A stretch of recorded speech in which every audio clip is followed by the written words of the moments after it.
Well, good morning, Kelowna and Victoria. We are here celebrating some very nice warm weather right now, and it seems like it's going to carry on. Big rain's coming. Big rain. Yeah, I was up all night last night, Ken. I didn't get a wink of sleep because I was in flood control. Yeah. I've got a situation where my shop is very low in the ground, and when it starts melting like this, and the ground is still a bit frozen, and it rained quite a bit last night, it goes down into a little sump that I have there, and I had to be dishing the water out. Felt like I was out in a boat having to bail. Just bail like out. the good old days, I was bailing. There you go. Well, Anyway. I've heard that the up to 30 centimeters of rain, which is about a foot of rain coming to the coast, and it's going to melt the snow at the same time. So then, there's a lot of potential for flooding here today and tomorrow. Yeah, and ski hills are struggling, and the vineyards are struggling, but we're not. We're here. We're not Gardening struggling. is around the corner. Spring is around the corner. We're excited. You bet. Great to be here, and we have an exciting show for you.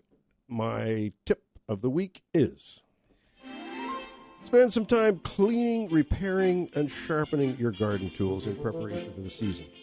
It's a simple one, but it's a good one because, those garden tools, some of them might have even been left out over the winter, which is not a good thing, but they need to be cleaned and sharpened and tidied and the handles sanded down a little bit, put some linseed oil or some kind of oil on them to freshen them up and make sure there's no slivers. Nothing like getting a sliver up your palm of your hand. You bet.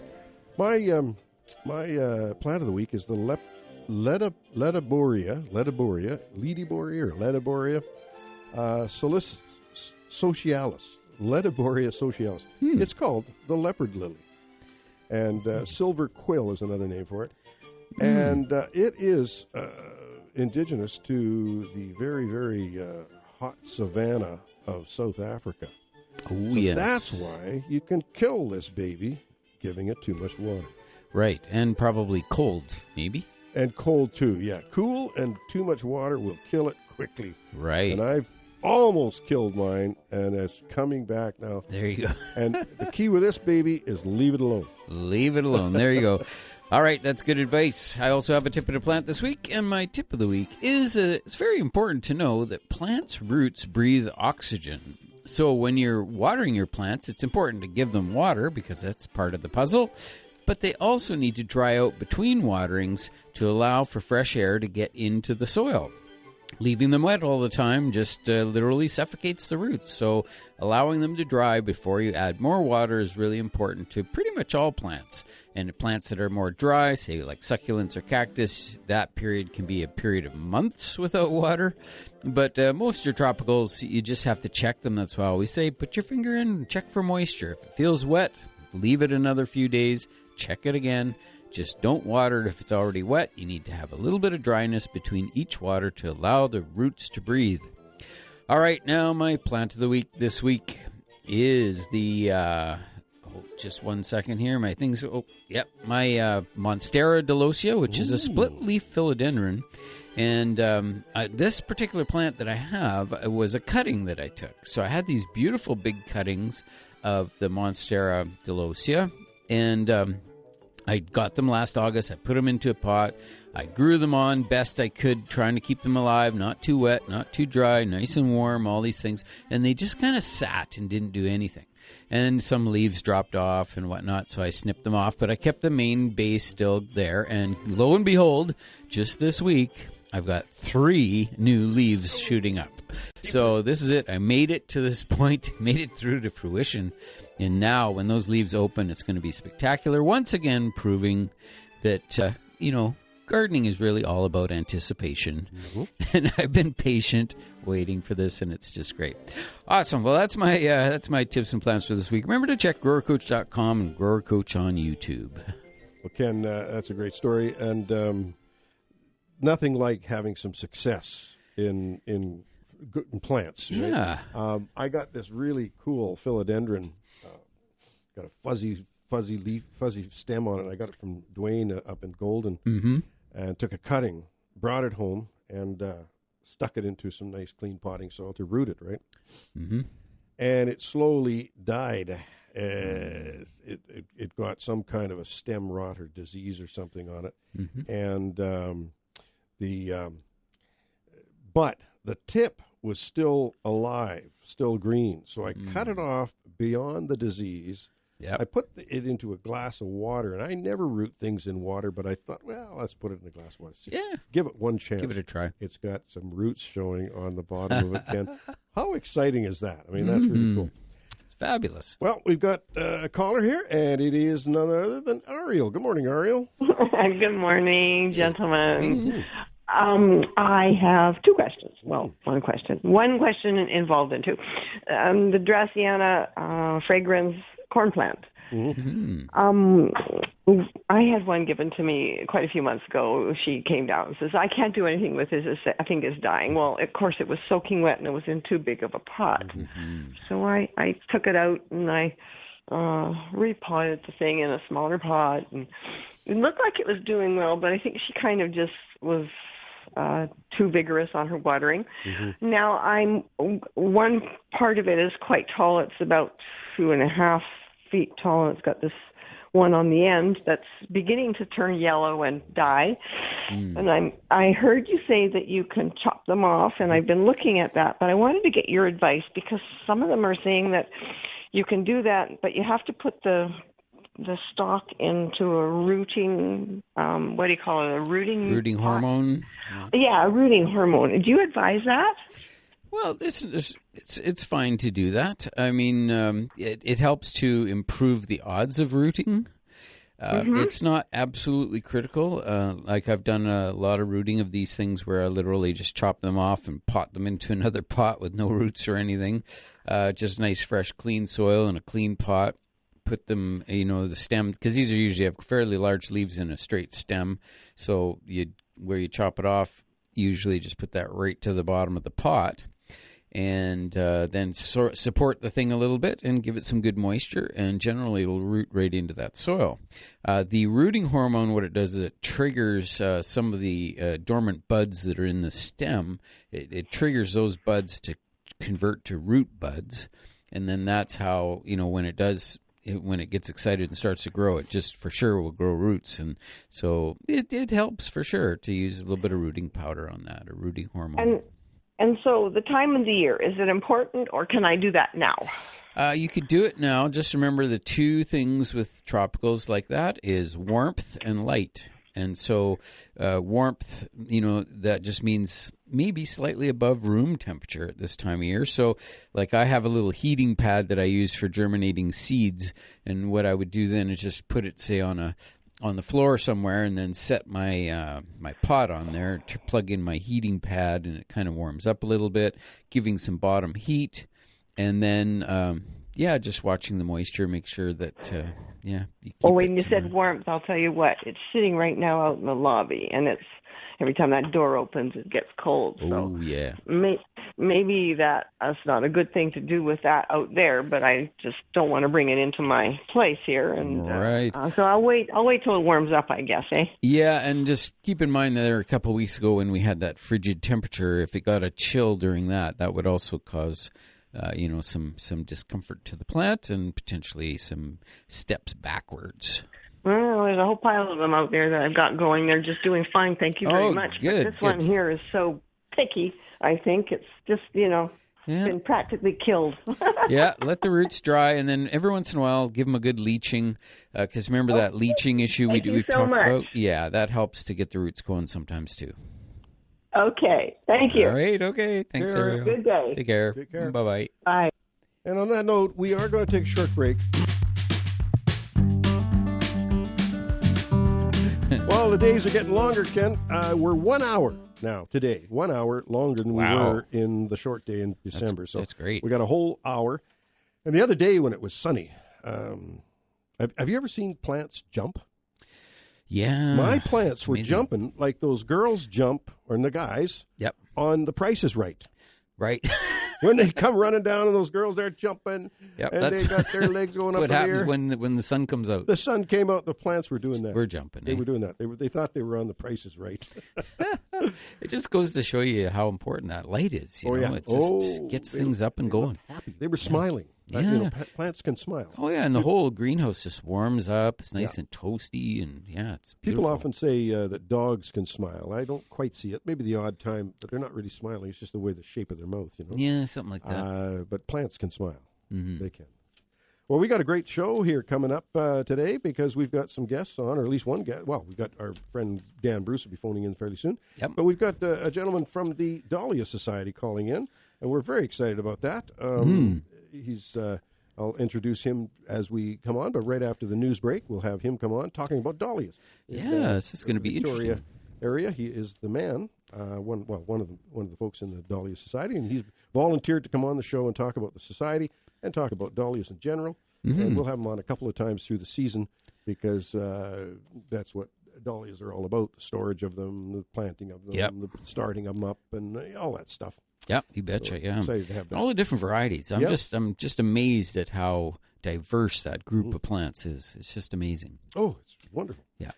And I'm really excited about zinnias. I know. For the Okanagan, you can't beat zinnias. For plants, my new favorite plant.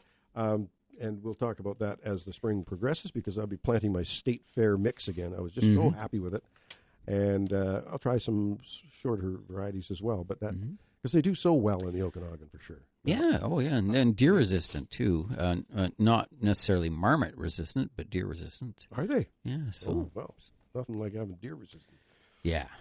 Lots of deer around out there. We'll have somebody from the Garden Club phone in again because we've got to talk about the event, this fabulous event that's coming up in February. Yeah, you betcha. Saturday, February 24th. In 19 days, we are heading to Seattle. And the bus is it's a go, and we're going to be going down to Seattle. We're excited about that. Seeing all the speakers and whatnot. I must say, if you want to see the speaker list and speakers that happen at the show, just Google the Northwest Flower and Garden Flower Festival. Mm-hmm. Northwest Flower and Garden Festival. They call it a festival now, not a show. Yeah. And Google that, and you will find all the information, and it's very exciting. They're expanding again this year. They've become the number one show in North America, which is exciting. Yeah, it is. It's so much fun to go, and it's amazing. It's mind blowing, really. All the different things from products to displays to individual plants and plant sales and new products and you name it, and even the floral competition. They have each year where all the great florists of the area and the region come in and compete for the top prizes. It's really cool. We got lots of bonsai, lots of orchids, various orchid suppliers with unique orchids. And seeds like crazy. Dahlias. Oh, my God. Seeds and seeds and seeds. They have all the seed companies from all over the place come in for that. Yeah, it's good. Lots of fun. And the other thing I wanted to talk about, of course, was the Garden Club event, and we'll have somebody call in about that. But Seedy Sunday is coming up as well. Yes, that's right. Yeah, Seedy Sunday happens. There's Seedy Saturdays is the main group of events where people do their seed exchanges each spring in each community. And in the Kelowna area, it actually occurs on a Sunday, so they call it Seedy Sunday. And it's happening at the Parkinson Rec Center, and that's on March the 10th. You're going to want to mark that on your calendar. It's just $2 to get in, and that helps pay for the event. And definitely a fun day with lots of events. I'll be actually putting on a seminar there as well, speaking on vegetable growth and production, best ways to grow a vegetable garden. And and the timing is just bang on perfect. So that's going to be an exciting day. Yep, March the 10th. Yeah, coming up pretty quickly. I mean. We think, March is long. No, another month or so, and it's March already. You bet. And then obviously in February, the 24th, we're having the Garden Club event, and that's going to be very fun. And Gardening into the future. There's going to be booths open there, as well as that when you buy the ticket, you get your lunch included. Yep. It's a great day with speakers and whatnot. I'll be speaking there as well, talking about gardening into the future, and that's the theme of the the whole event, and it's really exciting. It is. It's very, very well done, and it's their 100th. It's the Garden Club's 100th anniversary. Yeah, and tying in with that, the 100th anniversary is the garden tour is on this year. Oh yeah, it's right. on. The garden tour, the Flower Power Garden Tour is on, and they're nice. Tying it in with the 100th anniversary of the Garden Club celebrations. Fabulous. And so we'll be involved with that. I think. You and I might be at one of the gardens. I'm not sure how that's going to go. Mm-hmm. But the Flower Garden Tour is going to be June the 15th. There's 9 exceptional gardens this year, which is nice. And, So there you have it. We're going to take another short break here. We do invite your calls, 250-862-2525. Get through to us here in the Okanagan, 1-888-780-4273. If you're listening in Victoria, Saanich, or any of the areas around that listening audience there, and anywhere online, really, anywhere in the world. If you're in Russia, phone in. Well, it might be in the middle of the night there, I'm not sure. We're going to take this short break. We'll be back with the Garden Show after this short break.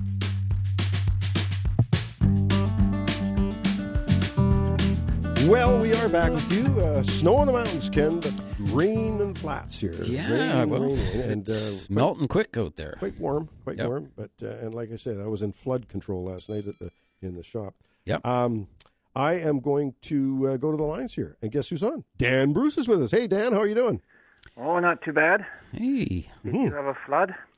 Well, my shop is low lying, and when the ground is frozen and it rains like heck and the snow's melting, it goes in the door of my workshop and floods everything out. So I have a sump there, or a little sump hole, and I just go out with a bucket. It's bucket brigade, you know? Yeah. Well, got her done. Ancient wisdom, Yep. Build an ark. We got her done. Yep. Exactly. Yeah. I'm being punished. What do you got up your sleeve today, Dan? Well, last week you asked me about this business of orders. Yes. And you mentioned the order The Lord. of the garter. The garter. Order of the garter, yeah. Well, I mean, essentially orders of that kind are honors given out by nations to citizens or foreigners, who they deem to be deserving of such. And I mean, it started in England in medieval times. I mean, the Order of the Garter is the oldest confirmed one, and it was started in 1348. Well, and essentially, it's most of the English orders are military or quasi-military. So they have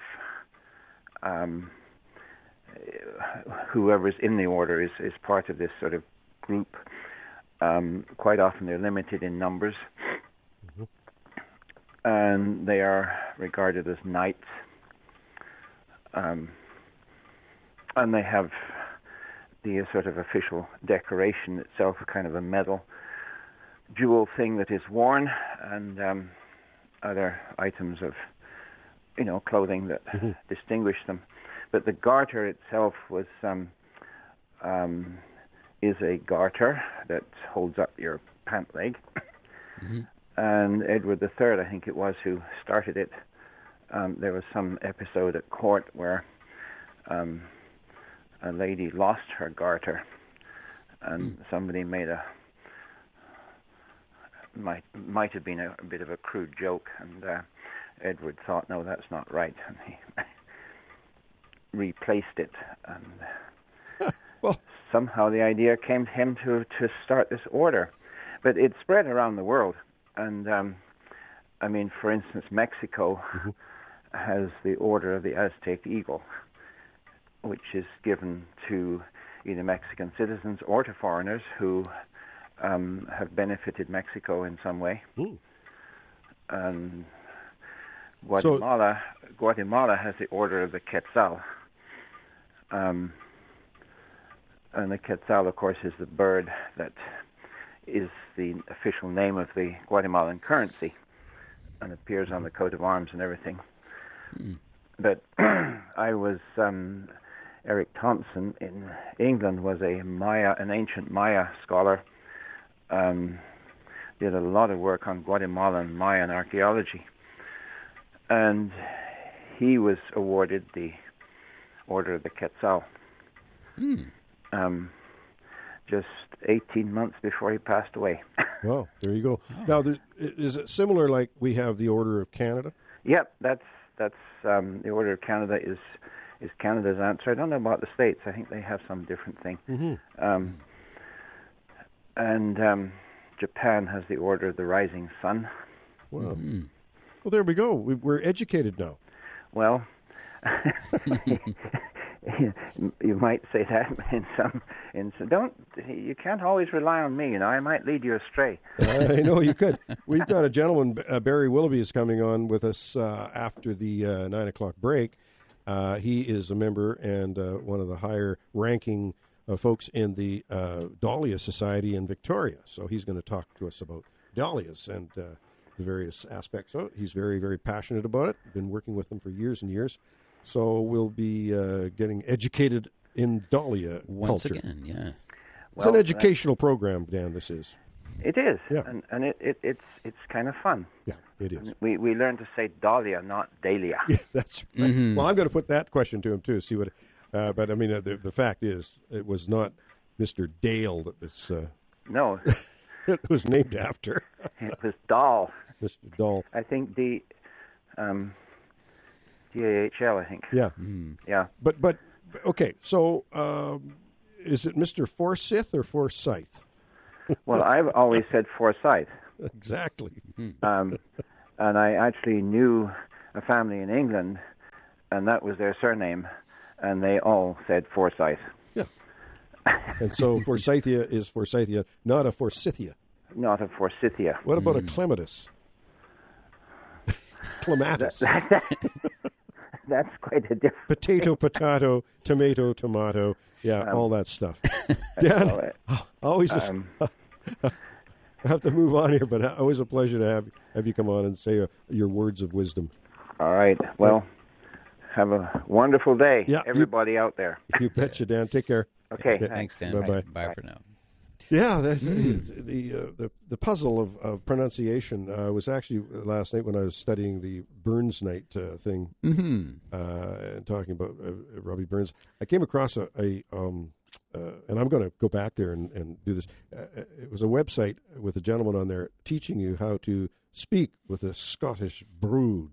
Oh yeah, and you have to roll your R's, and you pronounce your O's. Not oh. Awesome. Fabulous. When I was in Scotland, I met these two guys from the Highlanders, and they had been imbibing at the pub, and they were very imbibed. And I gave them a couple of Kelowna pins, the pins that I was handing out when I was over in Britain, and they were very, very pleased, and they took me on as a friend. And then I went into the pub to have a bite to eat, and I sat down at a table besides two Canadian people from Winnipeg. It was interesting. We talked, and he says, "You're lucky you got this table. The place is full, but they just kicked those two guys out. They just kicked two guys out that were being obnoxious here. So I got a table instead." Anyway, 250-862-2525 to get through to Ken and I today. We're having fun. 1-888-780-4273 is the number to get through if you're phoning from Victoria or anywhere online. And, here we go. We are, Linda, I was expecting your call, Linda, from the Garden Club. We were just talking about the event coming up, and nice to have you on air this morning. Well, thank you, Don. And can I just say, too, it's wonderful to hear your dad singing. Yeah. We've heard him at Christmas, but it's the first time I've heard of Robbie Burns. Yeah, well, he sang lots of Scottish tunes. And of course, the star of Robbie Burns was the one he would sing every Burns night, and it kind of lovely to bring back those memories. Well done. Well, I get a little nostalgic with that. Yeah, I'm sure you do. I was very fond of my dad, and we were partners, Yeah. Yeah. I just wanted to let you know that it is the Garden Club, Kelowna Garden Club's 100th anniversary. And as we thought about how we'd like to contribute to the community at large, we decided to have gardening into the future.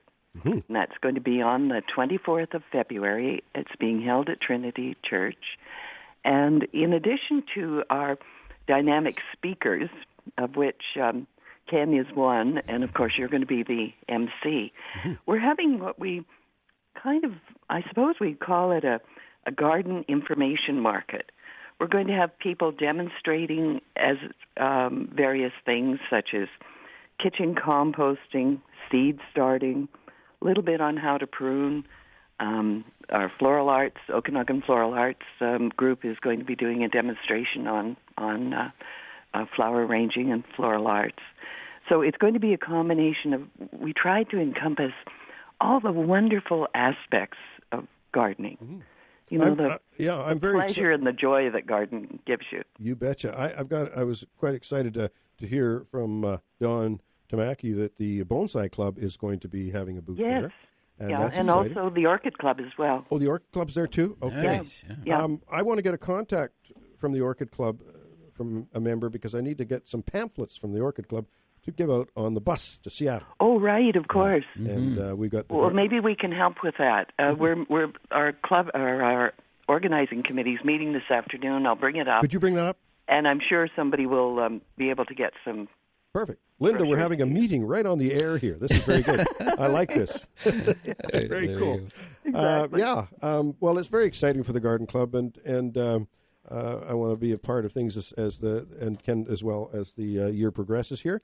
It's really neat. One of the great things that the Garden Club does is opens individual gardens up, members' gardens, and that's one of the exciting. We did that with our garden one year, and it was really cool to have the folks come by and chat about gardening and look at things that they may or may not have seen before. And well, you're right, and it's a wonderful way to get ideas. I mean, you can plagiarize somebody else's idea and use it in your own garden. Of course. It's completely legal. What gardening's about. Stealing ideas. Look at Linda. Also, just before we got to take a break here, but before we do that, I want to just let you know, or let the listeners know, that the Garden Club is involved with the Flower Power garden tour as well this year. So that's really exciting. Yeah, we are. Yeah. And if anyone would like to get a ticket for our event, just go to the Garden Club, www.Kelowna Garden Club, and look under the events banner, drop down, and it's Gardening into the Future. Yep, and you just go to Eventbrite, and you can buy your ticket. Yes, indeed. $50, including lunch and Ken Salvail. I mean, come on. Yep. I know. As well as we've got the A-team. 3 other great speakers as well, and all the various booths and everything. It's very exciting. Yeah. Linda, thank you for the call. We appreciate it. A pleasure. Thank you both. Yeah. Thanks, much. Linda. All right. Take care. Bye-bye. Bye-bye. And on that note, we got to take that short break, and we'll be back with the Garden Show after this short break. Okay, it's only 2 or 3 days left. I think Tuesday is the last day for Christmas tree chipping. Oh, yeah, okay. And so if you still got your Christmas tree, and you want to get rid of it. Not your artificial ones. Not the artificial ones. They don't chip so good. They don't chip that well at all, do they? Ben Lee Park off of Houghton Road in Rutland. Yep. Cook Road Boat Launch. That's a new area. That Cook Road Boat Launch is out near the radio station out in the Mission there. Right. Yep. And Glenmore Landfill. There are some hour issues there. I mean, they're closed on certain days. But anyway, 7:30 to 4:45. Now those are the Kelowna drop-offs, and I thought there might be one in Swalwell Park in Lake Country. I'm not sure. But anyway, you can check that out. Anyway, that's your Christmas tree chipping. Do you remember that time years ago? We started that, you know. We started, yeah. Back in the day. Yeah, we were the first ones. Phil Mudge from Cody Tree Services approached us and said, hey, what do you say we do tree chipping at Burnett's with a donation to the food bank? Yep. And I've got a picture of us staking the money and the food and everything down to the We food filled bank. a huge truck with food. I'm sure we did more than one. Yeah. I'm not sure, but I think on the first day we filled the truck, and then the second day we filled it about 3/4 full. It was crazy. And that's a big 5-ton, the big tall truck, not the little 5 tons, the big 5 tons. Yeah. And then everybody got on board after that. Somebody came in and said, and the various different charities and whatnot got on board. Yeah. So ours kind of lost a bit of steam, but that first one was incredible. It was amazing. Phil had a great idea there, and it worked out well. Anyway, so now it's a regular occasion. People now just make sure you got your tinsel and that sort of thing off of the because you don't want to be chipping tinsel. No. So coming up after the break, we have our wonderful Barry Willoughby is coming on from the Dahlia Society in Victoria. And he's very passionate. He's been in gardening for years and years and years. He was on the Sunshine Coast for a few years, and but he's been a member of the Vancouver Dahlia Society from 85 to 88, and he was judging dahlias in 88, and a member. And so he's a pro dahlia guy. Yeah, so we're gonna be. It's going to be interesting. And I did ask him about the Chrysanthemum Society because the chrysanthemums at one point were so popular. I mean, they're huge in Japan, and they're very big in England. And I was at a show in Toronto a few years ago, and the show was it was at the Allen Gardens. Allen Gardens in Toronto. It's a city-owned property, and they had the chrysanthemum show on there, and it was just incredible. Donna and I were flabbergasted with it. We took lots of pictures. I want to share those with you at some point, Ken. Maybe you can even put them on your YouTube channel or your website, which is always great. Very handy, that thing.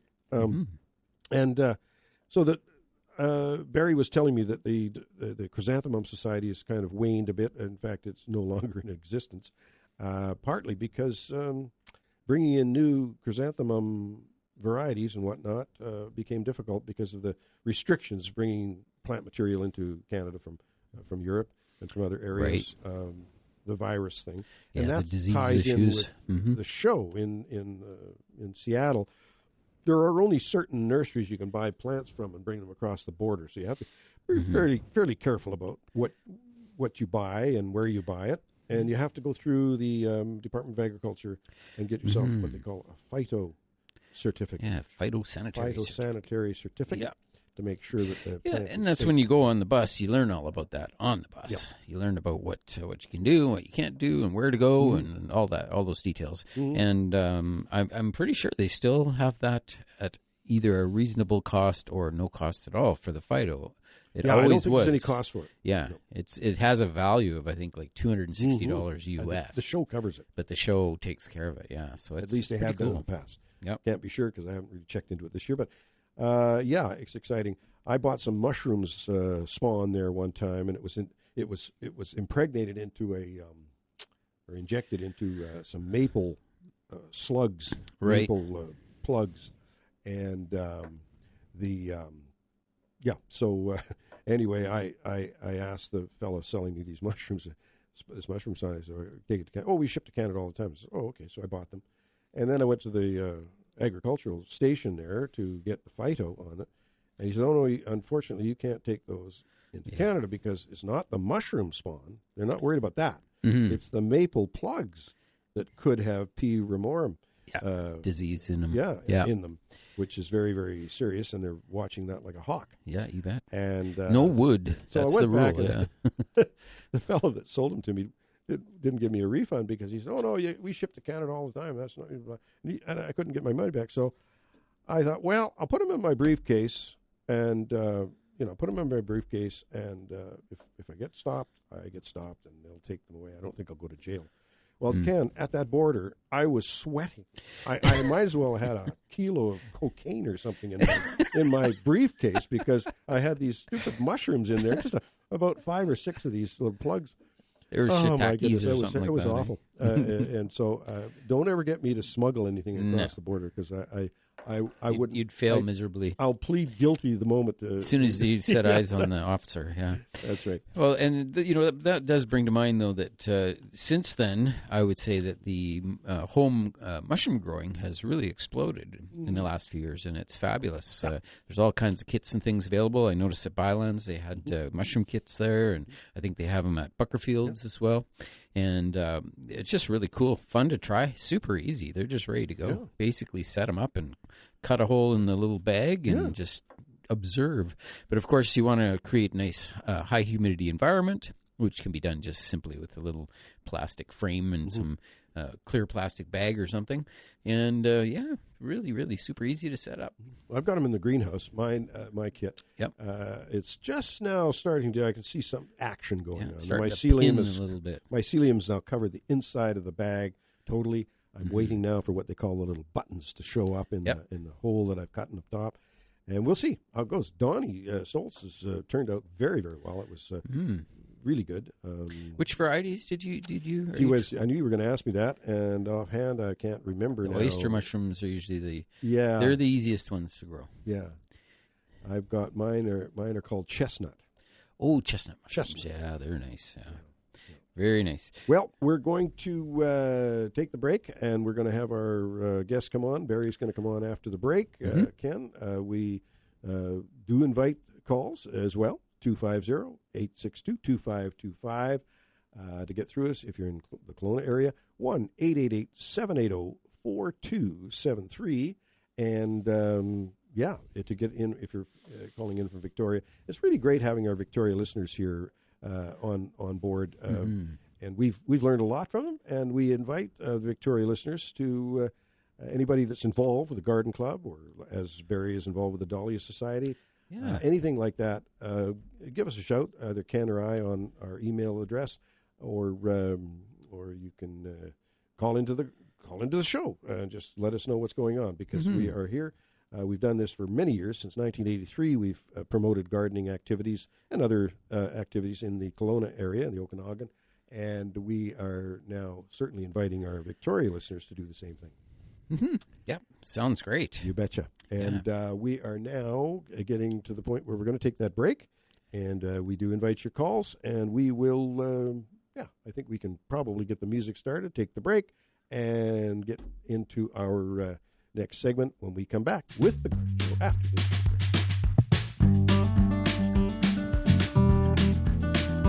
Okay, one thing I didn't do was give Maddie the phone number to get a hold of Barry. Okay, so I'm going to do that right now. Ken, you can carry on. Just speaking about my spinning top there or something. I'll tell you, what could I possibly talk about? How about train engines? Luckily, we're on a garden show. It is. It's fun. We're looking forward to all the events coming up this spring. Just with the particularly the garden club session. And that's going to be just fabulous on the 24th, and then CD Sunday on the 10th, and then in June, of course, the garden tour. And typically on the garden tours, Dawn and or I'm usually on one of the garden tours, because we also have the Lake Country Garden Tour that's local, and I'll often end up being stationed there and just at one of the gardens to answer gardening questions and to walk people around and answer things about pests, diseases, lawns, shrubs, vegetable gardens, whatever. So I like being on a garden where there's a lot of vegetables, but that's just my preference. But I really enjoy any part of being in a garden. I mean, it's just fabulous. And there's so many things, especially one that I haven't seen yet. So, that's also nice, because it's an adventure, right? Yeah. Well, and you love all aspects of gardening. There's you have your tropical and succulent collection. You've got your vegetable garden, raised beds there that you do a great job on, and you have lots of perennial plants in your garden, and do quite a no bit of lawn. Yeah. And no lawn. The lawn had to go away to make room for more plants. Yeah. Just the way it goes. But yeah, it's strictly experimental for sure as far as the garden goes. I always just try things just to see how it goes. I think that's typical of most gardeners is, you try some. I mean, it doesn't, failure is not really failure. It's a learning opportunity, right? So you're going to have them. And that's one of the questions I'm going to ask our next guest here. Because, Barry, good morning. Thanks for coming on the show. Good morning. How are you doing? We're well. Really We're good, well. thanks. And we've often said a gardener's not a gardener unless he's killed a few plants. Exactly true. Just right off the bat, Barry, you are very involved with dahlias. And is it dahlia or dahlia? It's in Canada it's dahlia. In the U.S. it's dahlia. Okay. Well, the reason I ask is because it's named after a gentleman named Dahl, D-A-H-L. That's right. And so Brian Minter kind of set me straight on it. He said, Don, gotta call them dahlias. Now I've actually switched gears in my old age. I used to, of course, they were always dahlias. As long as people know what you're talking about, that's right. Then you're good, really right? matter, You've does it? succeeded. Well, we have to separate ourselves from the United States, of course. So. Well, there you go. Now that's got me going too. That's got me going now. I think I'll go back to dahlia for sure. That's great. Yeah, so you've had a lot of gardening experience. I was just explaining a few things on the air here, and you just kind of. I remember speaking at the Master Gardener session in Vancouver, in Burnaby, actually, and alongside of me, I was one of the speakers, and then there was another speaker, and I can't remember her name now, but I think she was a PhD. And her whole focus, all her life, was on camellias. And she was on her way out to China for the big convention in China, the Camellia Convention. And I thought, oh, my goodness, that's because Ken and I are both real generalists. We kind of like everything to do with gardening. I was just saying to Ken, he's got vegetable gardening. And you're kind of like that, too, even though you are focused on dahlias. So tell us a little experience you've had. And also, we want to hear about the Dahlia. I'm switching back here. Dahlia Society in Victoria, because we want to talk about that as well, because you've got some events coming up and you want to do that. But your personal gardening experience, Barry. Well, I guess we actually lived up in the interior for a few years when I was working for the BC government, and we lived in Grand Forks. So I have a little bit of experience in interior gardening and the challenges that those have. But we've been living on the Sunshine Coast since 1977 and moved to Victoria in 1988. So we were in the Gibsons area. And you mentioned the other day when I was talking to you that you had a sister there. I do. My wife had the florist shop at the mall in Gibson, so you might remember that. Oh, cool. So we've been involved with garden clubs in Sunshine Coast, up in Powell. We were in Powell River for a few years. They had a very nice little club there, and we were members of the Seashell Garden Club. And we helped to get a club going in Gibsons as well. And then we moved to Victoria in 1988 and joined the Victoria Dahlia Society. I think we moved in August of 1988, and I think we went to the first meeting in September. And they tried to make me president. So, oh my goodness! Uh-oh. You didn't put your hand up by accident, did you? So it's a little different than today. I think our club now has about 200 members. Oh, wow, that's great! And we've moved into the 21st century.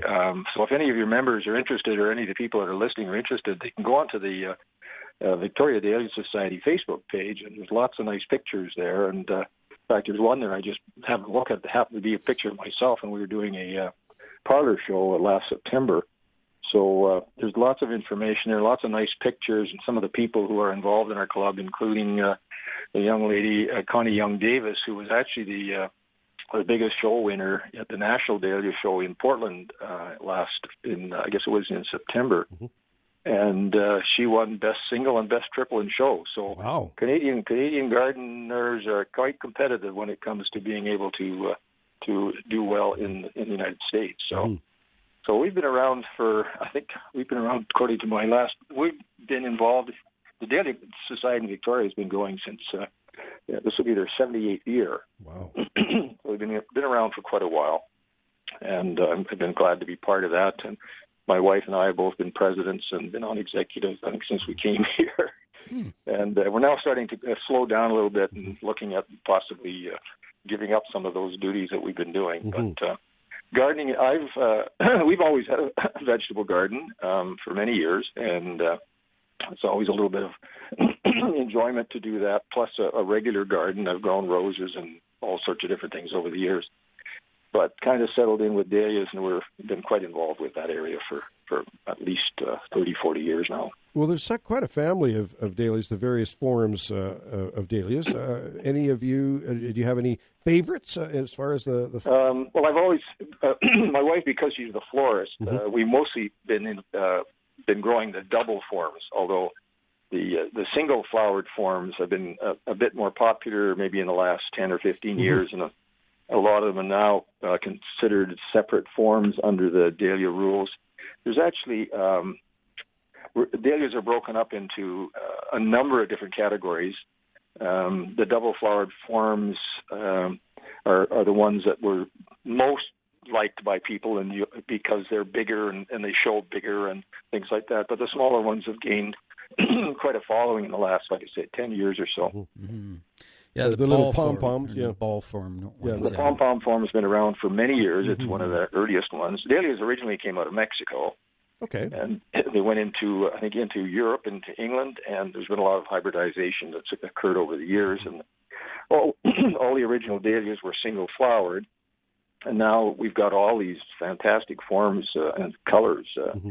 The dahlia world, for judging, dahlias are judged on color, basically, as well as form. And there's 15 color forms. And there's many, many other forms, including the single forms like collarettes and anemones and so on. Yeah, anemones, yeah. The one I have, I don't have a lot of dahlias. I'm calling them dahlias now. I don't have a lot of them, but I do have a couple that I was doing. I do a lot of fire inspections after forest fires and things, properties, and I go up and appraise the plant material on these fire events. And there was one a few years ago that, and it's really interesting to see what grows after a fire has razed the house, razed all the plant material. Everything's just black, and I have to go in there and look at the stick and decide what it is and how much it's worth. However, in this garden, and it was only probably, and there was not an ounce of water had been going on this garden. Up was coming this beautiful, dark, purple-leafed, single yellow dahlia, and it was so beautiful.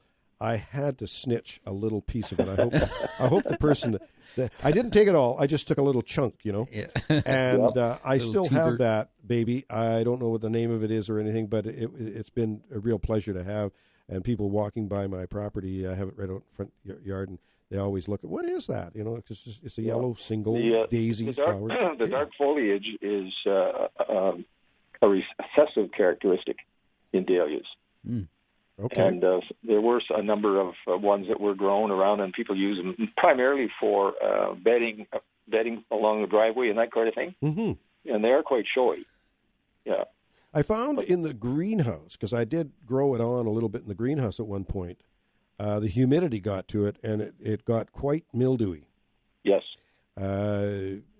I don't get that outside, but in the greenhouse, so I stopped growing it in the greenhouse. I just store the dahlia tubers in the greenhouse.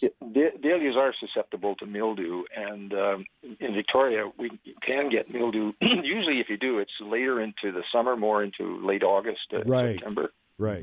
So they do get them, and there's not much you can do to prevent it because it's in the air, and it's come from somewhere. Yeah. But it doesn't usually come until the latter part of August, right. And that's when most of the shows are pretty well finished. So it's not a major issue, August but it can be a real problem at some places where they seem to get it all the time. Well, we have 2 months where it's August, and we also have an issue with mildew on various things in June for some reason. Oh, yeah. But, so when you were gardening in the West Kootenays in Grand Forks, did you find the soil to be alkaline there? The property we had there was part of an old gravel pit. Oh, okay. So it was most of the soil we had to have brought in that when we built a house there, and we were right along the highway just coming into town. We were in the town, so we basically had to build it up from nothing. Okay. Bring soil in, put the lawn in, and because it was all fairly vacant and everything there, so we started a vegetable. That was our first vegetable garden there. And, of course, it's got the kind of weather you get in the Okanagan where you get those nice warm days, hot days, and certain things grow better than others. And we learned pretty quick that we had a potato beetle. Okay. Barry, we're going to have to take a break here. I'd like to, if you can hang on, because I'd like to just ask you a couple more questions regarding dahlias, or dahlias, I should say. Sure. And we've just kind of overshot the mark here. We've got to take a quick break. But, yeah, hang on. We will be back with The Garden Show after this short break.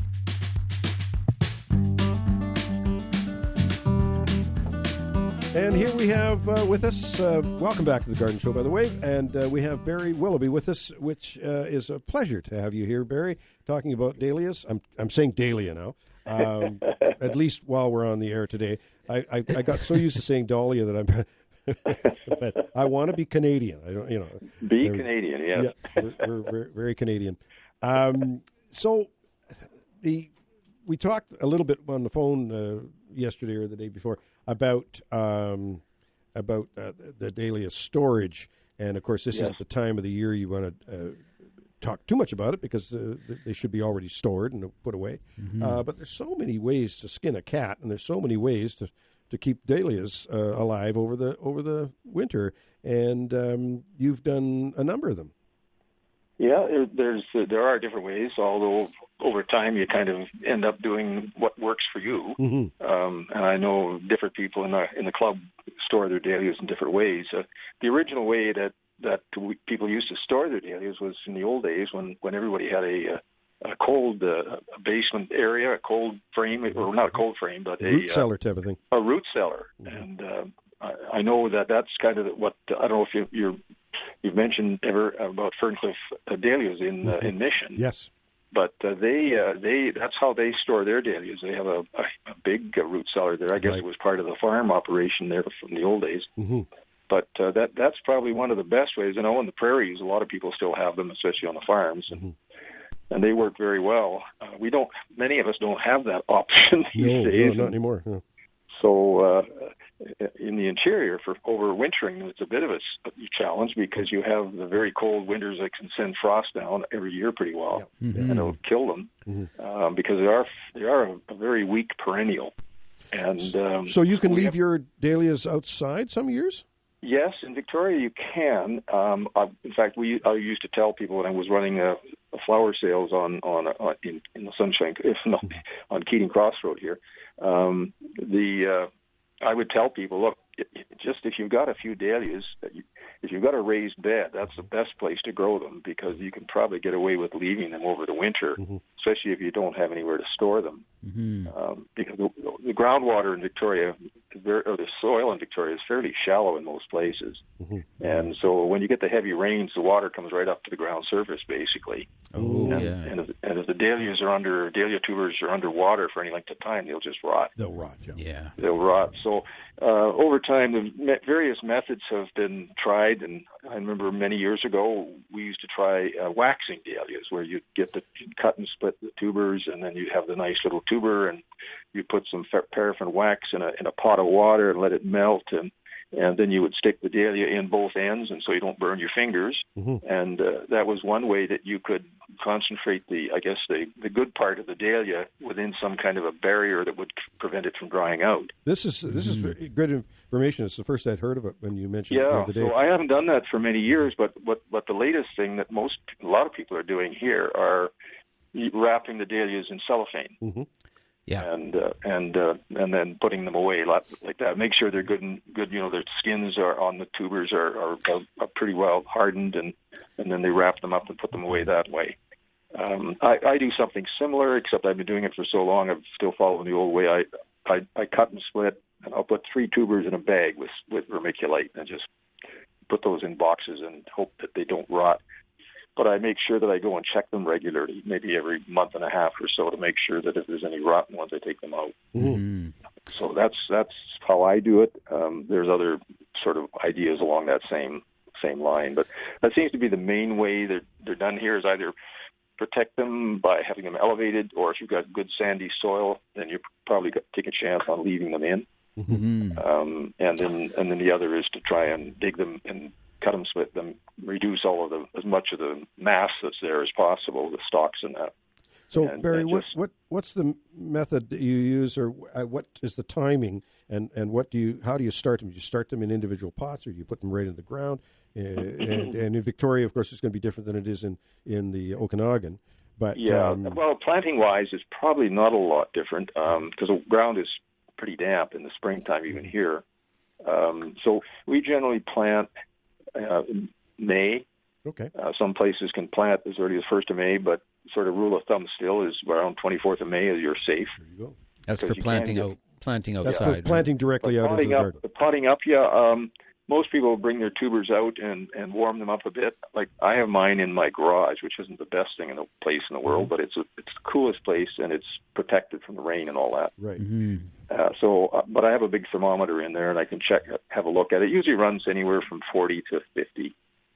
I think the rule in the American Dahlia Society is about 40 degrees is about right for overwintering. Fahrenheit. But nobody really has that kind of a control. Right. So you try and find the best spot you have, a storage shed or whatever. And some people even use old freezers.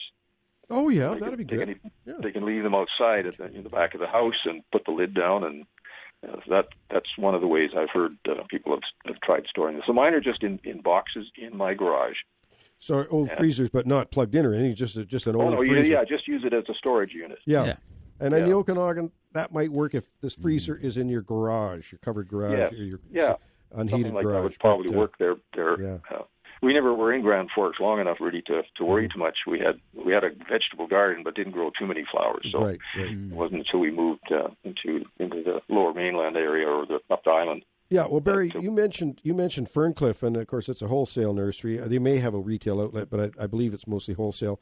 They are into peonies as well. Yes, they do. They used peonies. To be into gladiolas as well. Right. Yeah, interesting. These groups. Iris was their other plant that they grew. I don't know whether they do anymore. Right. Yeah, I usually have a look at their catalog every year just to see if there's anything there I might want to order. So now, when's it going to stop, Barry? Yeah. Well, that's the point. I do a lot of seedling growing. Yes, you mentioned that. And it's another part of the hobby.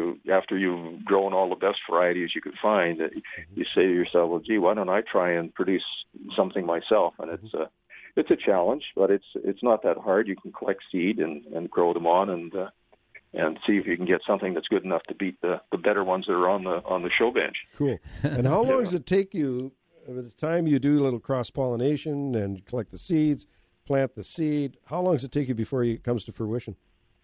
1 year.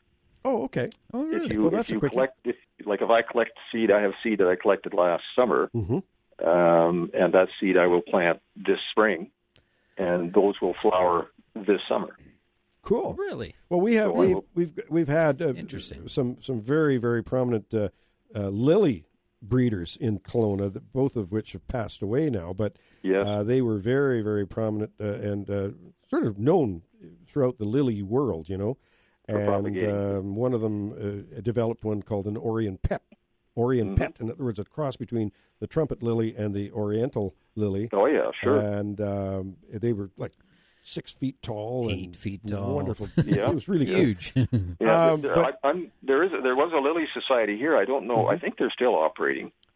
And so there was quite a bit of propagation of that kind going on here for a number of years. Well, Barry, if you, just on a side note here, if you know of any of these various societies, I did mention the chrysanthemum organizations, but that's kind of waning now. There's not as popular anymore. But, if there is a lily society or or a P&E society or anything like that, let us know, because we'd love to have the folks on. Okay, from I'm pretty sure there was a rhododendron society in the rhododendron, as well. yeah, absolutely. And I think there was a cactus and succulent That's group. right. We've talked to those folks, yeah. Okay, all right. Because we used to run across them from time to time. We used to sell at some of the malls with garden clubs. There used to be a geranium and fuchsia society here too, but that folded. Mm-hmm. So it's over time that we've been here, quite a few of the more specialty clubs have kind of waned. Yeah, yeah. And I think just generally, I think around gardening circles, I think a lot of that sort of specialized areas has kind of gone down a bit. Well, Our Dahlia Club has grown quite substantially, but I think a lot of it came out of COVID. I think one of the good things of COVID, people started to take an interest in gardening. Yeah, I think absolutely. So. You're absolutely right. Barry, we're going to take a break here, and we're going to say goodbye to you. We would love to have you back on as the spring progresses. We'll talk more about dahlias. There's so much to talk about. It's a great group of plants, and Ken and I have been very pleased to have you with us today on the Garden Show. You're welcome. Absolutely, yeah. Okay. You take care. Thanks, Don. All right, thanks, Barry. Okay. Take care. Bye-bye now. Bye-bye. And we will be back with the Garden Show after this short break.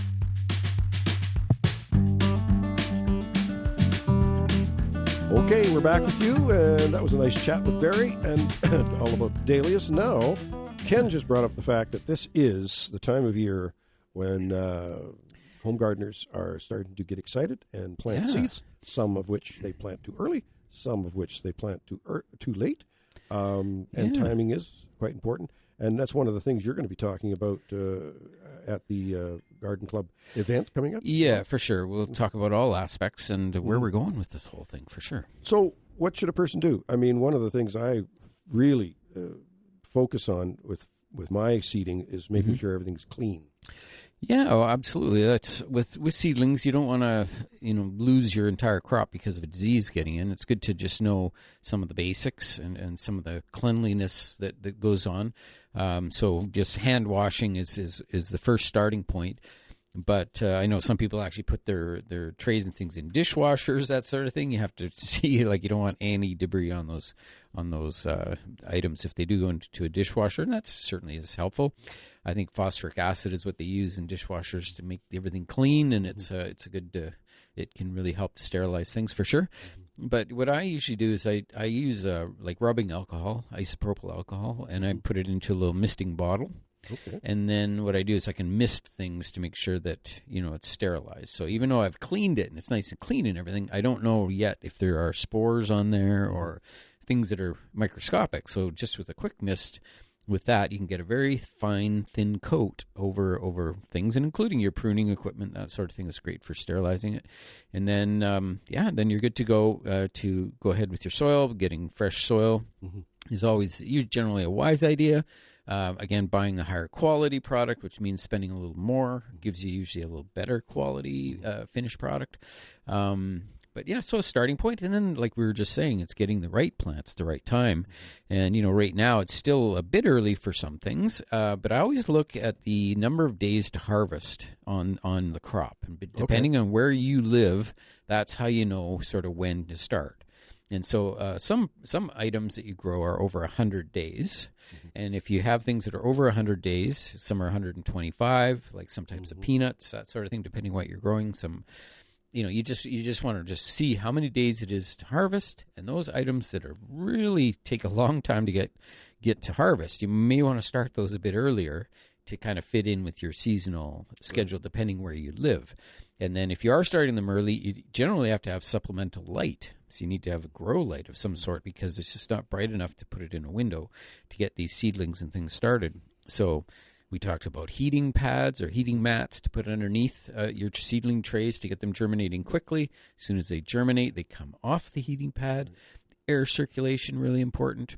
That's one of my favorite things is heating pads. And I had a perfect example of how well they work in the greenhouse a couple of years ago.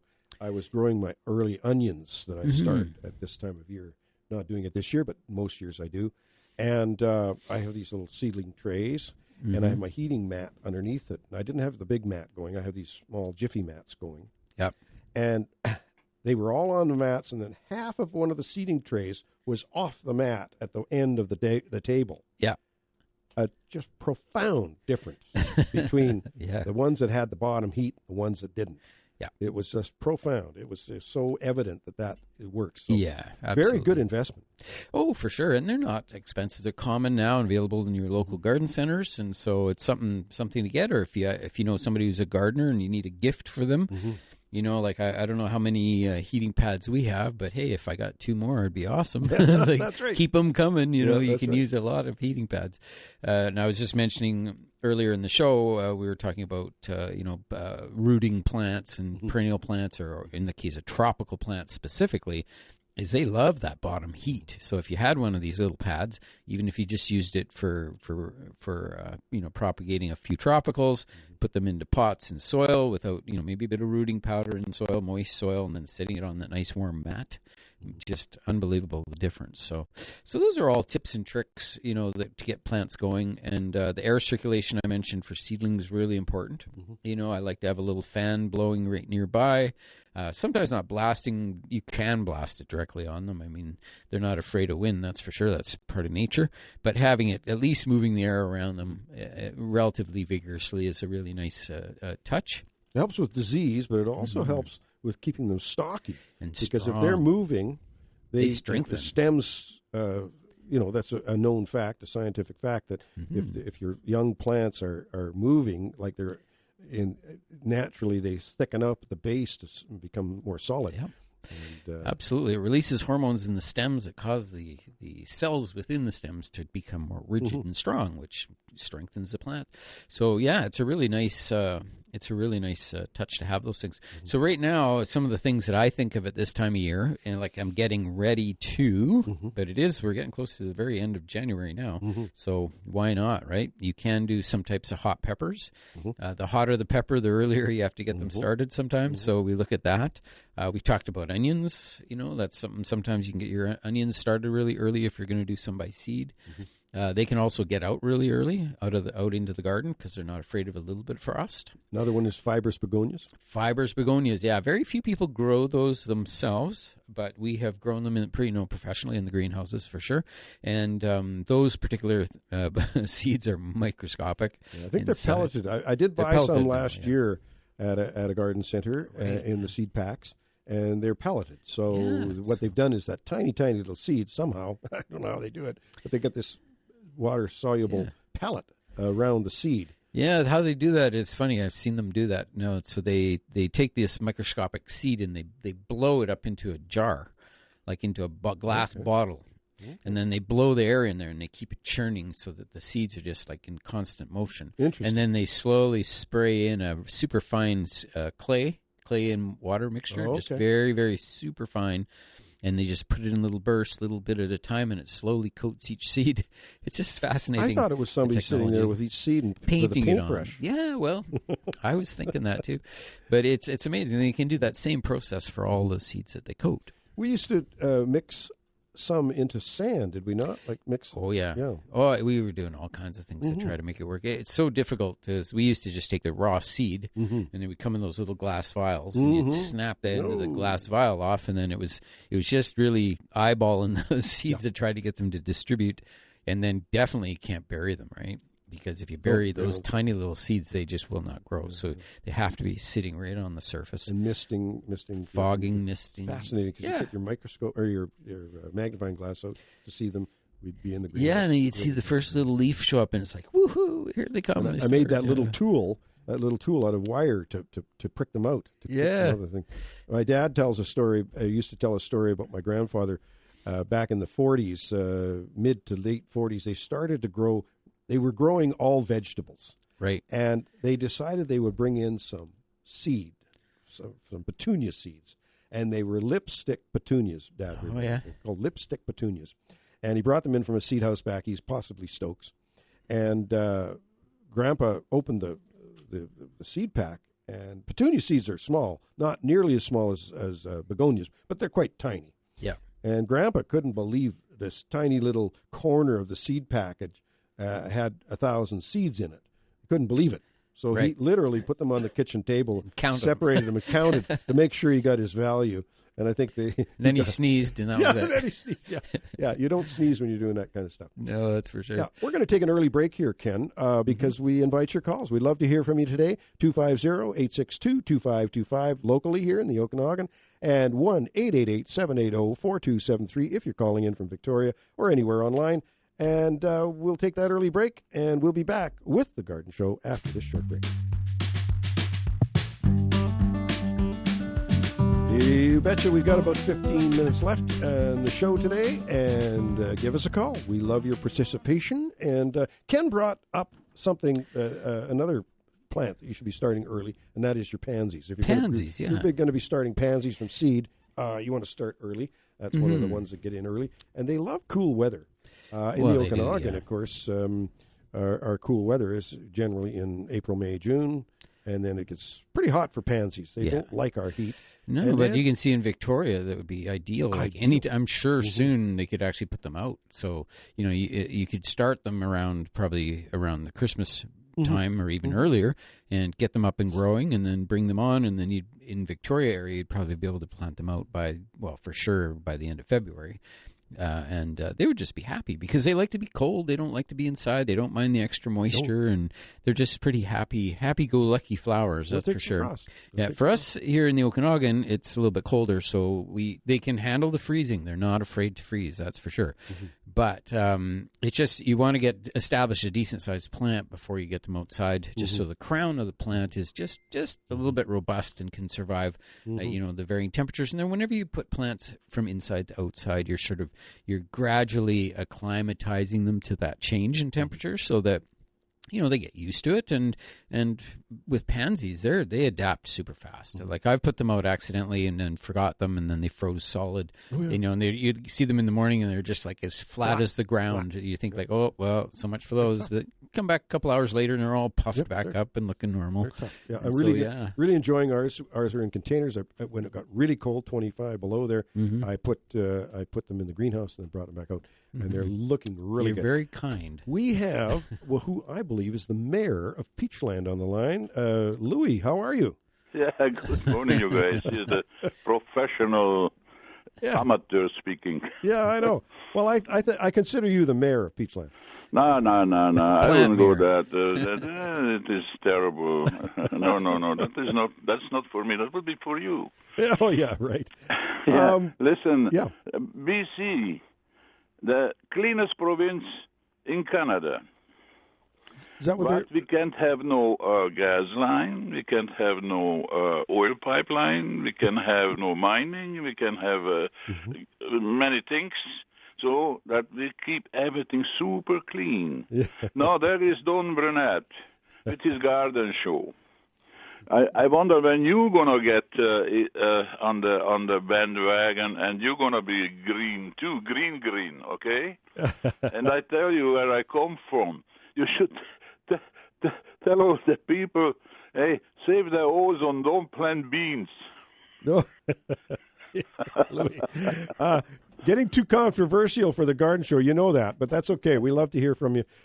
You had mentioned something about, and Donna and I want to come out and have a visit and see you, and we will do that in the very near future. We want to. In the spring when everything is in, eh? Yeah. Right now I had a big problem with my deers. I had 2 rows of that's our sorrel. They're all gone right to the heart. Really? Yeah. For 4 or 5 years, I had them in the ground, and my wife, she picks it 2-3 times a season, and we love sorrel. Anyway, now it's gone. Oh, boy. And so is many other things. Now, but I got a question, because you guys are the pros, eh? You know what you're talking about. How the hell I can grow parsley? Parsley? Just and regular you think parsley? It is so simple. A couple of my friends, they couldn't grow any either. Well, I don't have a problem with parsley. I had a problem with asparagus, but I haven't had any problems growing parsley. No. Typically, I would say it's probably better to purchase young plants rather than to grow from seed. Oh, parsley has a little stick root, eh? And you don't do that. It takes about 6 weeks to germinate. Yeah, it's slow to germinate. That's why I always let the growers do the germination. Then I just bring home the plant and pop it in the ground, and away it goes. I wish that you tell me where can I buy a real good potting soil. Never mind the salty stuff, eh?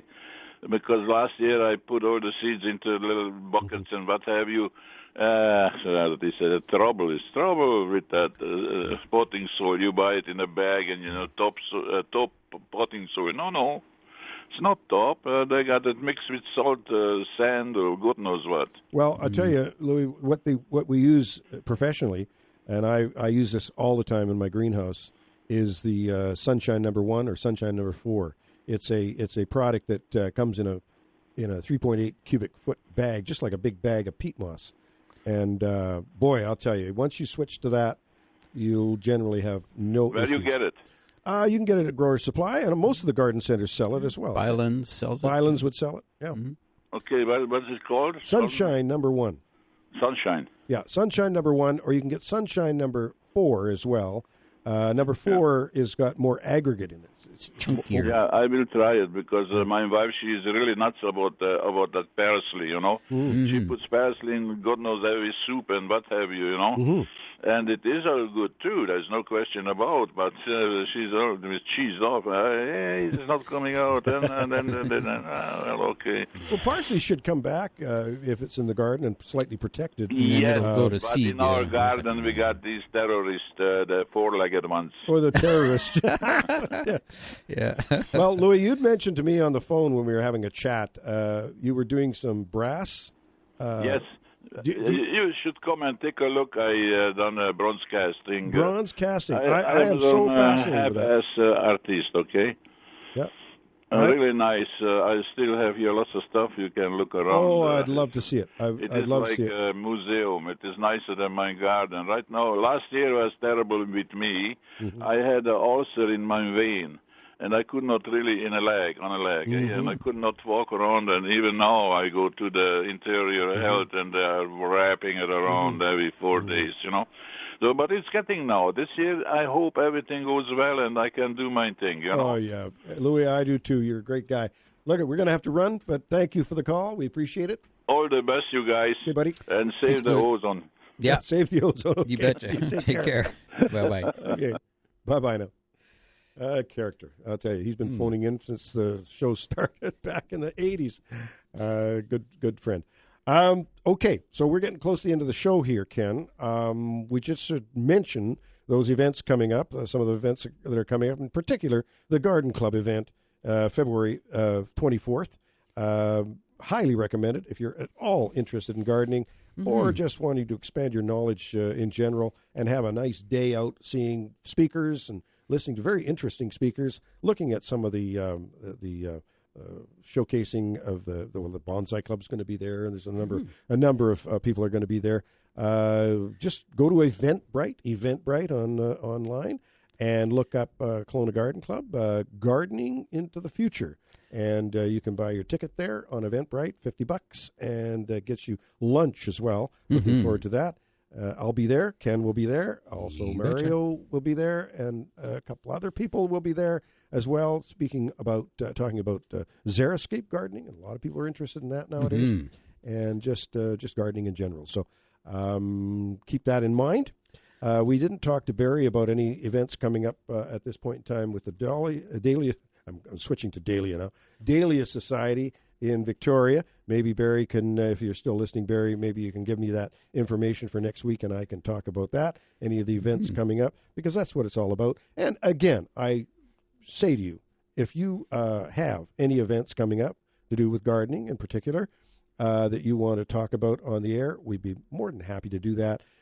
Just give us a call on the air, or you can email Ken or I on our email that we mention every break, and you can give us a shout, and we'll have a chat. We maybe connect via phone, and we'll have a chat. We are getting close to the close-up time here, Ken. It's 9:57:08, and that is just about the time that we start our tips and plants of the week. You betcha. Our tips of the week are: spend some time cleaning, repairing, and sharpening your garden tools in preparation for the season. it's a good idea to get out there and have a look. I do my Felco shears every spring at this time of year. I go through them and sharpen them and oil them up, make sure they're good, because I'm never without them.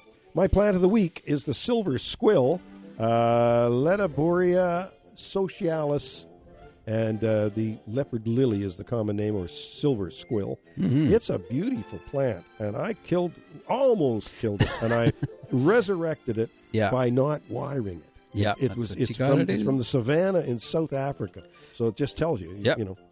Really important to know where your plants come from. That's right, exactly. All right, I also have a tip on a plant. My tip of the week is it's important to know that plant roots breathe oxygen. So when you're watering them, you give them a good soak of water, and then you always allow them a period of time to dry out between waterings, and that's to help to let the air back into the soil. So be aware, let your plants breathe from the roots and allow them to dry out between waterings, especially in the wintertime. They can go much longer without water. All right, now my plant of the week this week is the Monstera dolosia, the split-leaf philodendron, which is a fairly common house plant, and lots of people like it. I think it's a really cool plant. I did some cuttings this year, and didn't really do much since August all the way till now. And then at this point, even some of the leaves came off. Like I had huge leaves on it in a fair good-sized pot. And then all of a sudden, just literally 2 days ago, I've got shoots coming on. I've got 3 big new leaves coming. And so we've survived. We've got it to that point. It's all downhill from here. Anyway, that's my tips and plans for this week. Remember to check growercoach.com, Grower Coach on YouTube. And we got a few seconds for the Shigo quote of the week. If ants were in their present form, were the size of elephants, they would be crushed by gravity. Interesting. Long live the memory of Robbie Burns. We'll see you next week on The Garden Show.